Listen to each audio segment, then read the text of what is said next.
सहकार radio के श्रोताओं को पवन का नमस्कार। साथियों, किताबें करती हैं बातें कार्यक्रम के तहत इन दिनों आप सुन रहे हैं क्रांतिकारी मजदूर नेता शंकर गुहा नियोगी के विचारों और उनके जीवन संघर्ष पर आधारित पुस्तिका बदलाव की राजनीति और संघर्ष निर्माण का दर्शन। शहीद नियोगी विचार श्रृंखला की ये तीसरी पुस्तिका है जिसे कमला सतगोपाल पब्लिक ट्रस्ट ने प्रकाशित किया है। लीजिए सुनिए इसकी 5वीं कड़ी। स्वास्थ्य के लिए संघर्ष करो आंदोलन। 15 अगस्त 1981 की एक सार्वजनिक सभा में नियोगी ने स्वास्थ्य के लिए संघर्ष करो आंदोलन शुरू करने का आह्वान किया था। उस समय मजदूरों को बांटा गया पर्चा यहाँ प्रस्तुत है। संपादक। संगवारी, हम केवल पैसे के लिए नहीं पर एक नया समाज और एक नई व्यवस्था के लिए लड़ रहे हैं। इस नए समाज में पैसा और मुनाफा नहीं परंतु इंसान की जिंदगी सबसे मूल्यवान समझी जाएगी। इस लड़ाई के अंतर्गत हम एक नई स्वास्थ्य व्यवस्था भी तैयार करना चाहते हैं जो इन नए विचारों पर ही आधारित होगी। ये नई व्यवस्था एक दिन में तैयार नहीं होगी और न ये किसी के व्यक्तिगत प्रयास से तैयार होगी, बल्कि जब हम सब की संगठित ताकत इस प्रयास और इस लड़ाई में लगेगी तभी ये सफल हो सकता है। आओ स्वास्थ्य के लिए संघर्ष करें। स्वास्थ्य के लिए संघर्ष करो आंदोलन में हम 8 मुद्दों को लेकर काम चलाने की बात सोच रहे हैं। ये मुद्दे कोई बंधे हुए नहीं हैं, इन पर आप सबका सुझाव मिलना चाहिए। पहला, टीबी यानी क्षय रोग के जितने रोगी हैं उनका निदान करना और इलाज का इंतजाम करना। दूसरा, गर्भवती महिलाओं को पंजीकृत करना और उचित समय पर उनकी देखभाल करना ताकि प्रसव सुरक्षित हो व बच्चे स्वस्थ हों। तीसरा, छोटे बच्चों की देखरेख और उचित पालन पोषण का इंतजाम करना, बच्चों को सही समय पर टीका इत्यादि लगाने का इंतजाम करना। चौथा, एक डिस्पेंसरी चलाना, खास करके उन लोगों के लिए जिनको भिलाई स्टील प्लांट यानी बीएसपी के इलाज की सुविधाएं उपलब्ध नहीं हैं। पांचवा, एक अस्पताल बनाना जिसमें गांव के किसानों को अपने स्वास्थ्य कार्यक्रम के अंतर्गत जरूरी सेवाएं उपलब्ध हों। छठवां, अपने पर्यावरण को स्वस्थ बनाना, खास करके पीने का साफ पानी प्राप्त करने की जानकारी और सुविधा हर घर में पहुंचाना। इस तरीके से हैजा और अन्य बीमारियों की मात्रा घटाना। सातवां, अपने संगठन और आंदोलन में भागीदार हर परिवार के स्वास्थ्य के बारे में जानकारी इकट्ठी करना और उसका विश्लेषण करना। आठवां, अपने संगठन में उन लोगों को जो इस काम में रुचि लेते हैं प्रशिक्षण देना और स्वास्थ्य संरक्षक तैयार करना। उसके माध्यम से विभिन्न जगहों में प्राथमिक उपचार तथा अन्य स्वास्थ्य सेवाएं फैलाना। किशोर भारती होशंगाबाद संस्था की तरफ से उनके प्रतिनिधि doctor Vinayak Sen MBBS MD हमारे इस कार्यक्रम का संचालन करेंगे। छत्तीसगढ़ मुक्ति मोर्चा दल्ली राजहरा, छत्तीसगढ़ माइंस श्रमिक संघ, छत्तीसगढ़ मुक्ति मोर्चा के सौजन्य से। दल्ली राजहरा का जन स्वास्थ्य आंदोलन। मेहनतकशों के स्वास्थ्य के लिए मेहनतकशों का अपना कार्यक्रम दल्ली राजहरा के जन स्वास्थ्य आंदोलन की केंद्रीय भावना है। इस स्वास्थ्य आंदोलन के तहत ही शहीद अस्पताल, स्वास्थ्य प्रचार तथा स्वास्थ्य के लिए संघर्ष का काम सन 1977 में छत्तीसगढ़ माइंस श्रमिक संघ यानी CMSS की शुरुआत के साथ ही हुआ। सन 1977 में दल्ली राजहरा की लौह अयस्क खदानों में काम करने वाले हजारों ठेका मजदूरों ने एक साथ एटक यानी all India trade union Congress, जो कि भारतीय कम्युनिस्ट पार्टी से संबद्ध मजदूर संगठन है, व इंटक यानी Indian national trade union Congress, जो कि कांग्रेस पार्टी से संबद्ध मजदूर संगठन है, की यूनियनें छोड़कर मजदूरों ने छत्तीसगढ़ माइंस श्रमिक संघ बनाया। इसी वर्ष संघ की जुझारू उपाध्यक्षा कुसुमबाई ने प्रसव पीड़ा के दौरान भिलाई स्टील प्लांट के राजहरा स्थित अस्पताल में डॉक्टरों की लापरवाही के कारण जान गंवाई। इस घटना से उत्पन्न माहौल में स्वास्थ्य की सही देखभाल करने के लिए अपना अस्पताल बनाने की सोच मजदूरों के मन में उपजी।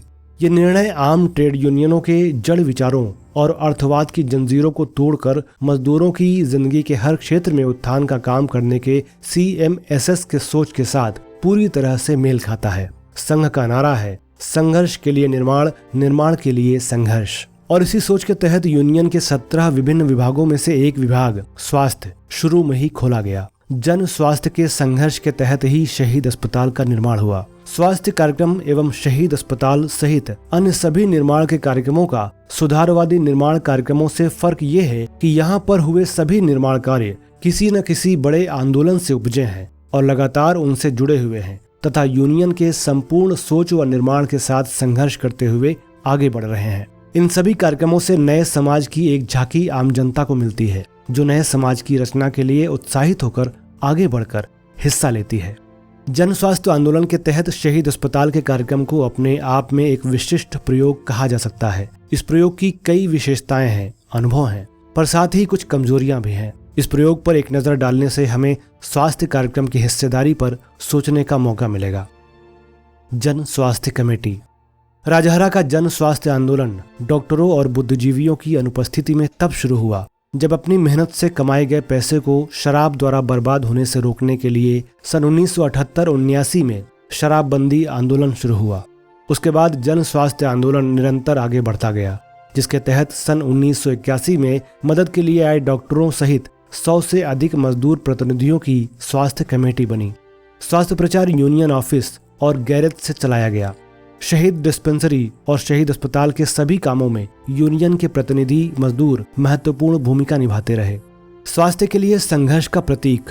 जन स्वास्थ्य आंदोलन में काम करने के साथ साथ इसे बढ़ाने के लिए आर्थिक स्रोत भी पूरी तरह से मजदूरों द्वारा ही जुटाए गए हैं। जब जब किसी आर्थिक संघर्ष में उन्होंने जीत हासिल की, तब तब स्वास्थ्य आंदोलन और शहीद अस्पताल को आगे बढ़ाने के लिए चंदा दिया। इस चंदे से ही गैरेज में चलाई जाने वाली डिस्पेंसरी 9 सालों में 15 बिस्तरों वाले अस्पताल से होते हुए आज अत्याधुनिक प्रयोगशाला, ऑपरेशन थिएटर, एम्बुलेंस सहित 45 बिस्तरों वाला 2 मंजिला अस्पताल बन पाया है। निर्माण की श्रृंखला में अस्पताल यहीं नहीं रुका। अस्पताल की तीसरी मंजिल बाहर से आए मरीजों के साथ आए लोगों को रहने व खाना बनाने के लिए मकान का निर्माण कार्य करीब करीब पूरा हो गया है। जरूरत के हिसाब से इस प्रकार प्रगति होती रहेगी।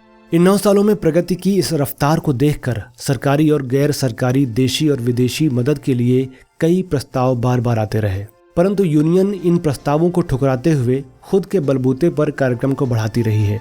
इसके पीछे यूनियन का ये सोच है कि बाहरी आर्थिक मदद लेने पर अपने कार्यक्रम पर बाहरी नियंत्रण हो जाएगा, जिसे यूनियन स्वीकार नहीं करती है। सार्थक स्वास्थ्य प्रणाली की ओर। स्वास्थ्य के लिए संघर्ष करो आंदोलन जब शुरू हुआ, तब निश्चित रूप से रोग के इलाज और उसकी रोकथाम में से किसे प्राथमिकता देना है, इस विषय पर स्वास्थ्य कर्मियों के बीच लंबी बहस छिड़ गई।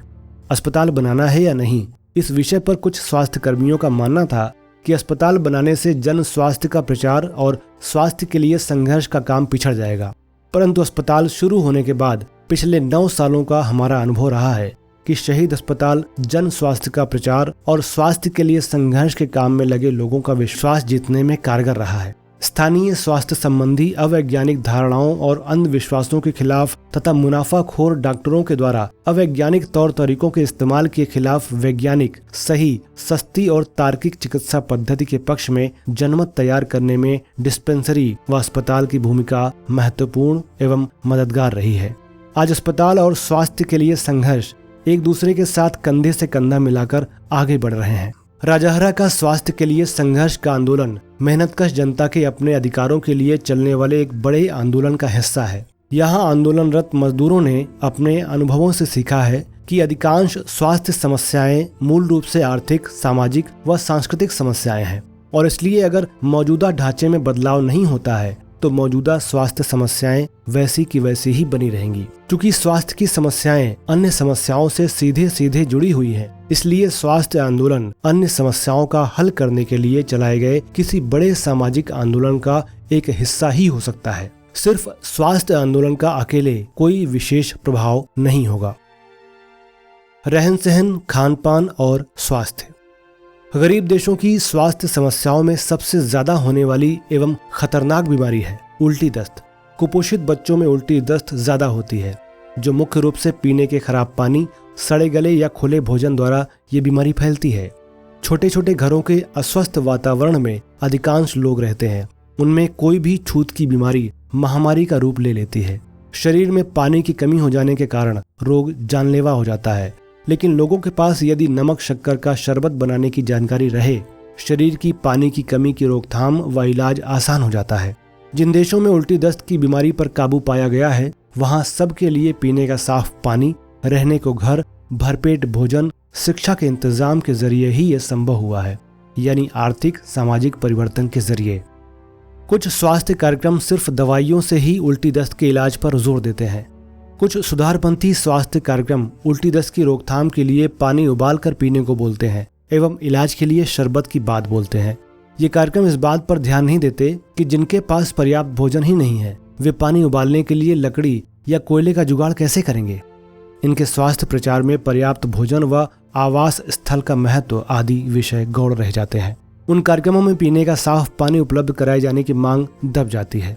राजहरा के स्वास्थ्य कार्यक्रम में शुरू से ही प्रचार में बीमारी के आर्थिक व सामाजिक कारणों, दवाई की अनुपयोगिता व साफ पानी के महत्व पर जोर दिया गया। पीने के पानी की मांग को लेकर शहीद अस्पताल के स्वास्थ्य कार्यकर्ताओं ने जोरदार प्रचार किया। श्रमिक संघ के आंदोलन के कारण प्रशासन ट्यूबवेल लगाने को मजबूर हुआ। असल में हमने उल्टी दस्त पर जो काबू पाया उसका मूल कारण लगातार 15 सालों तक CMSS के संघर्ष के जरिए राजहरा के मेहनतकशों का आर्थिक, शैक्षणिक व सांस्कृतिक विकास होना है। CMSS व छत्तीसगढ़ मुक्त मोर्चा ने पीने के पानी की जरूरत के बारे में जागरूक जनता को संगठित किया व संघर्ष छेड़ा। इस संघर्ष के कारण सन 1989-90 में प्रशासन ने राजहरा व आसपास के गांवों में 189 यानी 179 ट्यूबवेल लगवाए। वैज्ञानिक इलाज, जन शिक्षण और संघर्ष। राजहरा के स्वास्थ्य कार्यक्रम में 3 मुख्य पहलू हैं। ये सही वैज्ञानिक इलाज पहुंचाने का एक कार्यक्रम है। विकास के हर कदम पर शहीद अस्पताल सही इलाज की लड़ाई लड़ता आया है। इस इलाके के लोगों में सुई यानी इंजेक्शन के प्रति अंधविश्वास काफी गहरा था। शहीद अस्पताल में फालतू में सुई नहीं लगाई जाती, इसलिए शुरू में अस्पताल को श्रमिक संघ के ही ज्यादातर सदस्यों के विरोध का सामना करना पड़ा। फालतू दवाइयों के खिलाफ कारगर इलाजों के प्रचार पर जोर दिया गया, जैसे कि उल्टी दस्त में दवाएं नहीं बल्कि नमक शक्कर का शरबत, खांसी में कफ सिरप नहीं बल्कि गर्म पानी की भाप, बुखार में एनाल्जिन आदि खतरनाक दवाएं नहीं बल्कि ठंडे पानी का पोंछा। इन घरेलू इलाजों को अस्पताल में अमल में लाया गया। लोग इन इलाजों का महत्व समझने लगे। शहीद अस्पताल में विश्व स्वास्थ्य संगठन की जरूरी दवाओं की सूची के बाहर की दूसरी दवाओं का इस्तेमाल नहीं होता। मिलीजुली दवाइयों यानी कॉम्बिनेशन ड्रग का भी इस्तेमाल नहीं होता। प्रतिबंधित दवाओं का यथासंभव इस्तेमाल न करने की कोशिश की जाती है। ये जन शिक्षण का एक माध्यम है। जन शिक्षण के लिए कई तरीके अपनाए जाते हैं। आउटडोर व इनडोर के मरीज व उनके परिवारों के साथ डॉक्टर व स्वास्थ्यकर्मी रोग के कारण व इलाज के बारे में चर्चा करते हैं। आसपास के गांवों एवं मोहल्लों में स्वास्थ्य प्रचार किया जाता है। प्रचार के काम में पोस्टर प्रदर्शनी, स्लाइड, जादू विरोधी प्रदर्शन, दीवार पत्रिका, स्वास्थ्य संगवारी, स्वास्थ्य पुस्तिकाओं, लोक स्वास्थ्य शिक्षा माला का इस्तेमाल किया जाता है। जन शिक्षण में निम्नलिखित मुद्दों पर जोर दिया जाता है। स्वास्थ्य संबंधी अंधविश्वासों व कुसंस्कारों को बेनकाब करना, मुनाफाखोर चिकित्सकों की अवैज्ञानिक चिकित्सा पद्धति को बेनकाब करना, चिकित्सा विज्ञान की जानकारी लोगों तक पहुंचाना जिससे वे छोटी मोटी स्वास्थ्य समस्या का इलाज अपने आप कर सकें, एवं देशी विदेशी दवा कंपनियों के शोषण के बारे में लोगों को जागरूक बनाना। शिक्षण कार्यक्रम के तहत स्वास्थ्य कर्मियों को प्रशिक्षित किया जाता है। स्वास्थ्य कर्मी असल में लौह अयस्क खदानों के मजदूर हैं। ये स्वास्थ्य प्रचार का काम करते हैं लेकिन अपने अपने मोहल्लों में आम स्वास्थ्य समस्याओं के इलाज करने में भी सक्षम है। अब मजदूर परिवारों के बच्चों को ट्रेनिंग देने का काम उठाया जा रहा है। इसके अलावा अस्पताल के चिकित्सा कर्मी प्रशिक्षण यानी नर्स प्रशिक्षण के लिए 7 महीने का एक शिक्षण कार्यक्रम है, जिसमें मुख्य रूप से मजदूर किसान परिवारों के लड़के लड़कियों को प्रशिक्षित किया जाता है। ये संघर्ष का एक हथियार भी है। स्वास्थ्य कार्यक्रम हमेशा मेहनतकशों के संघर्ष के साथ कंधे से कंधा मिलाकर आगे बढ़ रहा है। लाल हरा परिवार का कोई भी संगठन जब संघर्ष या हड़ताल में होता है तो संगठन के सदस्यों और उनके परिवारों के इलाज की जिम्मेदारी शहीद अस्पताल लेता है। भोपाल के गैस पीड़ितों का संघर्ष हो या नर्मदा बचाओ आंदोलन, दूर दराज के अन्य जनतांत्रिक कार्यक्रमों की भी दल्ली राजहरा का स्वास्थ्य आंदोलन मदद करता रहा है। पहले दल्ली राजहरा में सरकारी अस्पताल नहीं था। भिलाई इस्पात संयंत्र का अस्पताल भी अपर्याप्त था। मजदूर अस्पताल की बढ़ती लोकप्रियता को देखकर शासन ने राजहरा में 1 एवं डोंडी लोहारा विधानसभा क्षेत्र में 7 स्वास्थ्य केंद्र बनाए। इस्पात संयंत्र ने अपने अस्पताल की बिस्तर संख्या 100 से ज्यादा कर दी। स्वास्थ्य आंदोलन अंधविश्वास व कुसंस्कारों का विरोध करके सामंतवादी मूल्यबोध के खिलाफ संघर्ष में शामिल हुआ है। बहुराष्ट्रीय दवा कंपनियों के शोषण का विरोध करके स्वास्थ्य आंदोलन ने साम्राज्यवाद विरोधी संघर्ष में योगदान दिया है। स्वास्थ्य आंदोलन की समस्याएं। शुरू में लोगों तक स्वास्थ्य की जानकारी पहुंचाने में भाषा व प्रस्तुतिकरण की समस्या थी। प्रचलित स्वास्थ्य शिक्षण सामग्रियों से हमें ज्यादा मदद नहीं मिली। असल में स्वास्थ्य शिक्षण की सामग्री जो लोग तैयार करते हैं वे जनता के हिताकांक्षी होने के बावजूद बड़े बड़े शहरों में रहते हैं। वास्तव में आम जनता के साथ उनका संबंध कम रहता है, इसलिए जनता को समझाने लायक भाषा और प्रस्तुतिकरण के बारे में उनकी धारणाएं अधूरी रहती हैं। राजहरा का स्वास्थ्य कार्यक्रम जनता के निकट होने के कारण कुछ हद तक इस समस्या को सुलझा पाया है। शहीद अस्पताल मजदूरों का अस्पताल है। अस्पताल संचालन की मुख्य जिम्मेदारी मजदूरों की ही है। मजदूर जब संचालन की जिम्मेदारी संभालते हैं तो कुछ विशेष समस्याएं कभी कभी पैदा होती हैं। खदान में प्रबंधक लोग मजदूरों के साथ जैसा व्यवहार करते हैं, अस्पताल में मजदूर प्रबंधक भी कभी कभी चिकित्सा कर्मियों के साथ वैसा ही व्यवहार करने लगते हैं। हमारा तजुर्बा रहा है कि लगातार राजनीतिक व वैचारिक संघर्ष से ही इस गलत प्रवृत्ति का मुकाबला किया जा सकता है। अस्पताल में कार्यरत सभी चिकित्सा कर्मी, अस्पताल का काम ही जिनकी आजीविका है, मजदूर किसान परिवारों से आए हुए हैं। इनकी नियुक्ति के समय छत्तीसगढ़ मुक्ति मोर्चा के विचारों के प्रति उनके लगाव पर विशेष ध्यान दिया जाता है, लेकिन इनमें से कुछ कर्मी कभी कभी अस्पताल के काम को एक अन्य नौकरी जैसा देखने लगते हैं। स्वास्थ्य राजनीति व साधारण राजनीति को लेकर चर्चा, विशेष घटनाओं को लेकर विश्लेषण व चर्चा एवं संगठन के अन्य कार्यक्रमों में चिकित्सा कर्मियों को जोड़ने जैसी प्रक्रियाओं के जरिए इस प्रवृत्ति का मुकाबला करने की कोशिश जारी है। एक अन्य बड़ी समस्या डॉक्टरों बुद्धिजीवियों की कमी की है। कॉमरेड शंकर गुहान योगी की शहादत के बाद बाहर से आए डॉक्टर बुद्धिजीवी कुछ हद तक इस कमी को पूरा कर रहे हैं, लेकिन आज तक छत्तीसगढ़ स्वास्थ्य आंदोलन को डॉक्टर बुद्धिजीवी नहीं दे सका है। स्वास्थ्य आंदोलन के क्रांतिकारी विकास से ही इन उपरोक्त समस्याओं का हल हो सकेगा, ऐसी उम्मीद है।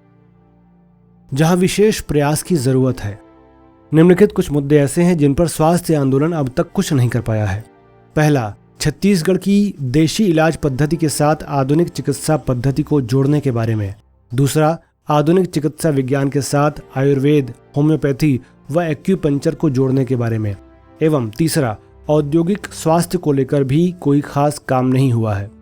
आखिर में एक महत्वपूर्ण बात पर ध्यान देना जरूरी है। दल्ली राजहरा का स्वास्थ्य आंदोलन कई हजार मजदूरों, सैकड़ों मजदूर नेताओं, दर्जनों चिकित्सा कर्मियों के सामूहिक प्रयास का फल है।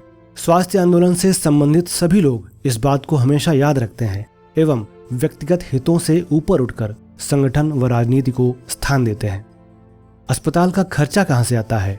डॉक्टर शैबाल जाना कहते हैं। 3 जून 1983 को शहीद अस्पताल का उद्घाटन हुआ। नियोगी जी ने मजदूरों के सामने सवाल रखा कि अस्पताल तो तैयार हो गया है, लेकिन इसे चलाने के लिए पैसे कहां से आएंगे? मजदूरों ने उसी समय घोषणा की कि अस्पताल चलाने के लिए 1 महीने का माइंस अलाउंस देंगे। करीब 3.5 लाख रुपए मात्र आधे घंटे में इकट्ठा हुए। उन पैसों से एक ट्रक खरीदा गया। ये ट्रक खदानों में रोज माल ढुलाई के काम में लगाया जाता है। इससे अस्पताल के लिए हर महीने 5-7 हजार रुपए आ जाते हैं। अस्पताल के विस्तार के लिए मरीजों से प्रतिदिन 3 रुपए शुल्क लिया जाता है। डॉक्टर, नर्स व अन्य कर्मियों का वेतन ट्रक चालकों व मजदूरों के चंदे और अस्पताल की आय में से दिया जाता है। भवन निर्माण एवं अन्य सामग्री खरीदने के लिए मजदूर समय समय पर अलग से चंदा देते हैं। किताबें करती हैं बातें।